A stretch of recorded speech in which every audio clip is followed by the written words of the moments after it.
இன்னைக்கு நம்ம அன்சாராவை தான் சாப்பிட போகிறோம். வாங்க சாப்பிட்லாம். ஏ ஃபார் அப்பளம்.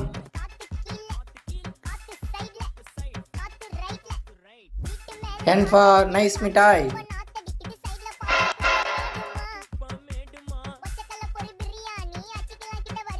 S for soft drinks mix.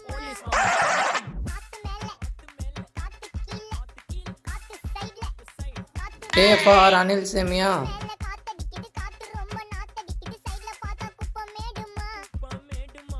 R for rust.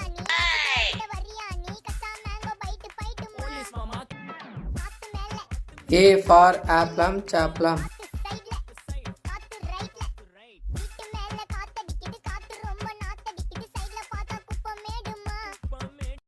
அன்சராவை சாப்பிட்டாச்சு. உங்கள் பேரை சாப்பிட்னா மறக்காமல் கமெண்ட் பண்ணுங்கள், லைக் பண்ணுங்கள், சப்ஸ்கிரைப் பண்ணுங்கள். பாய்.